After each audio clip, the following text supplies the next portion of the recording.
I also thought on a sort of more meta level, I wonder if these stories are like they are stories directed to the audience to sort of give, again, like we keep talking about this portrait of what happens when the leadership, legitimate leadership, is absent. And this is the kind of thing you can do to an illegitimate leader to shame them. But if you did this kind of thing to a legitimate leader, I would think that they would have to crush you after that, or else there would be too much murmurings, too much stirrings, and kind of rebellious nature would kind of could arise among the people. Mm. It would depend, I think, because if you have a legitimate ruler who's actually taking care of the people, there wouldn't necessarily be any strong desire for a rebellion. They might the ruler might look bad. Oh, they got taken advantage of by this bandit. It might weaken the power a little bit. It would depend on how the authority had legitimate authority. I could see if the sheriff was a good man, he might laugh. Oh, they got the best of me. Oh man, they really got me that time. I didn't see that was him at all. I had no idea. Mm, Just yeah. sort of laugh it off. Mm, But the ability to do that and continue to be a good leader and continue to be a leader would be that the people are on your side anyway because you're a good leader. And so, yeah, the bandit took advantage of you. This is an interesting bandit. His social stock is going to raise because he, tricked the king and pulled off the heist. We all love a good heist movie. We want to cheer for the anti-heroes, mm. but it wouldn't necessarily weaken a legitimate ruler, assuming the legitimate ruler was legitimate, did have authority vested by the people because the people really did want to support him, and he wasn't. If his power wasn't threatened by this, then I think it might be okay. But that is a pretty idealistic character. I'm not sure I believe him in a story. If he was completely unthreatened, it would be very one-dimensional. Like he doesn't feel very human to be Yeah. that perfect of a role. Yeah, I agree with that. I'd also think there's some differences in maybe the way we're envisioning the state. And I do think most of the time in in most circumstances, if you can kind of say that, what you're saying would be true. But I do think there is the possibility of sort of a demagogue or sort of a rebellious or even malicious side to some people, and enough people in the wrong circumstances where even if you had a legitimate good leader, that kind of dark spirit could arise. Because sometimes there could be a famine that's just, you just have to get through it. This was nobody's fault. This wasn't the the fault of the ruler, or some kind of terrible war from abroad or something like that. I think there's some instances where you would have that kind of rebellious spirit, and then someone like a dark Robin Hood could come and if we were looking at this story in that type of situation, then what I said could be true of like you might need to crush him or something like that if he was making a fool of you. um, but yeah, that's kind of, I kind of think, this is maybe even related to the conversation we were having before the podcast of sometimes I think of like the niche cases of like the psychopath or of the et cetera. That sort of, I think that this comes through in our conversation sometimes too, where sometimes I think there's a little more emphasis on my part of like the dark human nature where for no reason, not, it's not even necessarily in their best interest, maybe like Iago and Othello, where they're just looking to like stir things up or to take someone down. I think there's sometimes just a maliciousness in people that can kind of come out. Yeah, I definitely like I don't disagree with that, but I do feel you emphasize it more clearly clearly than I do. Like I'm not at odds with what you're saying, but I don't talk about it that much. I'm not sure. I'm Mm, not sure why that is. Um, I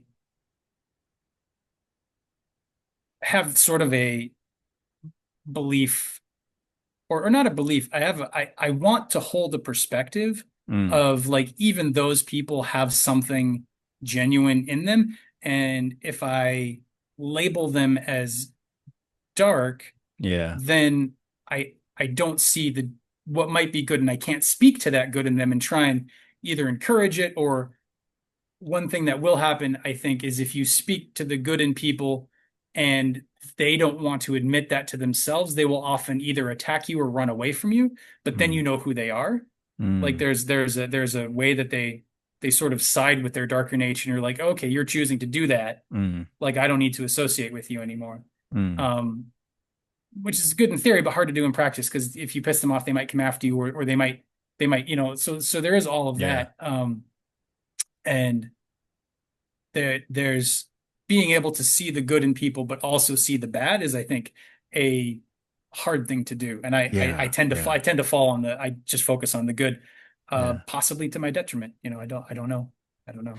I think that's a very good part of the discussion. I think I also, yeah, like you said, we have slightly different sort of some worldview or something like that. Just there's a not quite complete overlap, but I do think and I try to and I want to focus on the good and the including the sort of how the people that the darker parts are coming out or sort of obviously present, and how through something like education, something like enlightenment, you can, not like the Buddhist enlightenment, but just more just like proper information, uh uh like good debate, not debate, but good discussion, where you're sort of, you're trying to talk to the whole person, including the good part, even if the good part's sort of only 15% or something like that. But yeah, I do politically, I think politically in the broad sense, not like narrowly the party or policies or something like that that you adhere to, but more like just human beings as a group. Sometimes, yeah, you do have to keep in mind that in any system we have, there's always the fly in the ointment or the speck or something like that. And yes, usually you have to focus on I think this was a Facebook post of William Apple's that you like uh, uh, upvoted, and I saw recently. Or no, that was a quote of his, a quote from the Bible anyway, that Hmm. that he sort of had in his email.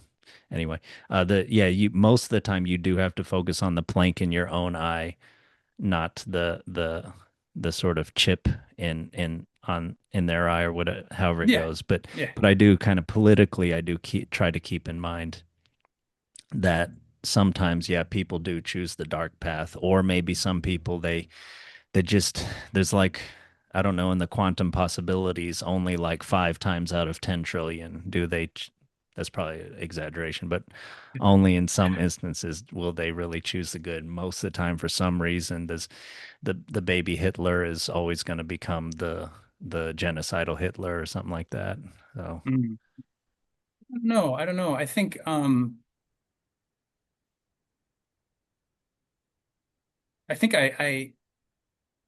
sort of I've been sitting with my perspective and like where it comes from and how I balance between the two. And I think I come at it from a perspective of, like you're saying, like if I can remove the thing from my own eye, yeah. and the thing that I talk about and the way I be in the world and the sort of vibe that I cultivate around myself is like, Mm. hey, we're all here to do the best we can to get the thing out of our eye, to clear. If you Yeah. if you want to mix your metaphors, like there's some sort of a flow of goodness that can happen. Yeah. We can connect with something good and we can sort of channel it into our lives, through morality, through good thoughts, through positive emotions, through facing our own demons, through being able to sit with our negative emotions. Like there's a bunch of ways to do that, but I believe there is a positive current in the world that I can align myself with. And the thing you're talking about, the beam in the eye, is the thing that blocks me from seeing that. Yeah. So if I work to be aligned with that good force as best as I can and let that force work through me in the world as best as I can, which I'm not very good at, but that's the intention, Yeah. that then my hope is that the people who choose the darker parts, um, they don't want to be around somebody who's trying to do good things. Like it doesn't it like I would welcome them with the interest of, well, talk to me about your darkness, talk to me about the beam in your eye, talk to me like what are you Yeah. working on? What's going on for you? Let's try and help you out. Most people who choose the darker path don't want that, and so they leave or they stick around because part of them wants that, and then it's like, okay, cool, how can I help that part of them? But if they're genuinely going to continue to choose a darker path, then I don't know. But then, you have Socrates, you have Jesus. Like these are people Yeah. who did what I'm talking about way better than anything I could ever pull off in my life. They got killed for it. So it's Yeah. not I don't think you ever like get rid of the darkness. And I don't know if they were trying to do that, but that's the lesson I take from them is like I have no interest in should I achieve any level of skill and talent at this thing that I'm talking about, this generating of a good flow. I'm not trying to get rid of the darkness in the world. I don't think I can. I have an opinion that I don't quite understand, but there's something like I can't explain, but I think there's something about darkness and suffering and being able to take that road that is necessary. I don't think we get rid of Mm. that from the human Mm. experience. I don't think we should Mm. try to get rid of that from the human experience, Mm. but I think it's up to everyone to make a choice in how they're going to try and enact their life, what they're going to try and do while they're alive. And so, like, that's always going to be there. I'm not going to get rid of it. I'm not going to fight it. I'm just going to shine as bright as I can, um, get the stuff out of my own eyes as best as I can, see the world as clear as I can, see what is asked of me, and enact it as best as I can in the hopes that it does something like Robin Hood. It nourishes the system. There's Mm. still going to be corrupt people. There's still going to be poor people. There's still going to be suffering. But the whole thing as a whole will be like the structure will raise. So they'll still Mm. be like, Yeah. all the way down the center to the lower, but the whole thing will raise and then people will have an easier time. They might not even recognize it. They might not even know it, but it'll just be smoother. Um, that's kind of my attitude. So my thought when it comes to like, a dark Robin Hood or something is like, well, if I was in the situation where I was the legitimate ruler and there was a famine on the land and the people were struggling and I knew there was already this rebellious spirit in the population and I was trying the best I could, and then this guy came and took advantage of me, like what would I do? Like in that moment, I think I would want to go and meet with him Mm. and see what kind of a man he was if I didn't know already. Mm. Mm. Good And point. Yeah. see, does he have a legitimate grievance that I can resolve? Is there some project of his that needs support that isn't, I guess that's still a legitimate grievance, but like, is Mm. there a way I can support him and show him that, hey, you're a part of a functioning society. We're trying to function as a whole. Like, help me function this society better, if Mm. I can use it as a verb. Mm. Um, and then in that moment, seeing what his response is, and if he chooses, oh no, I do want things to be better, then it's like, great, come on board. Let's see what we can do. You have this is what Robin Hood does, right? He wins over Little John. He wins over Mm. the Yeah. Crabstaff guy. Like he gets these people that are sort of in the in-between part. He gets them on his team Yeah. because he cares about them. Yeah. Whereas like if you go and you meet, as a legitimate ruler, you go and you meet this Dark Robin Hood and he's just like, fuck you, man. I don't want to deal with Yeah. you. Then Yeah. you're like, okay, well, you have people that choose the thing about the dark path is it devolves, it falls apart.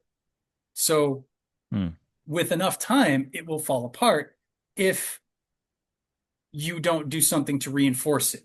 And that's the razor line that I think the legitimate leader has to walk in the face of some sort of dark opposition is Mm. like, how do I let it destroy itself Mm. while still maintaining the good that I'm trying to maintain? Yeah. And that it will do on its own if you manage it, but I don't know that you always can. Sometimes things just have to dissolve. Maybe it's time to step down as a leader.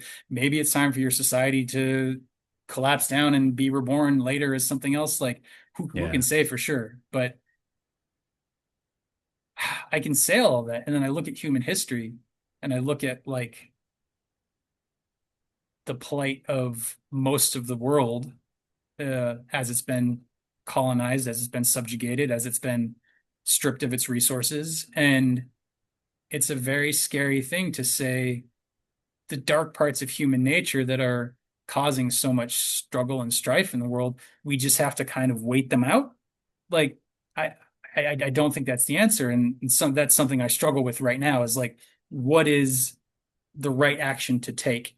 How do you stand against evil without strengthening evil by standing against it? Is that possible, or becoming it? Like we've talked previously about the communists and Stalin and sort of replacing the corrupt the Czar. rulership, the czar. Yes, thank you, the nobility, with the common man, but then the common man is just as corrupt, and Yeah. the whole system just gets worse. Like you Yeah. don't want that to happen, but you also don't want to just let the corruption carry on. The czar, the whatever problems they were having, like you don't want to let that carry on. So how to generate a renewal of society is something I think we are all faced with right now as a planet, let alone as a country, let alone Mm. like, as a Western civilization versus whatever isn't Western civilization. Mm. But there's a call for a rebirth of something, or I think we're in a lot of trouble.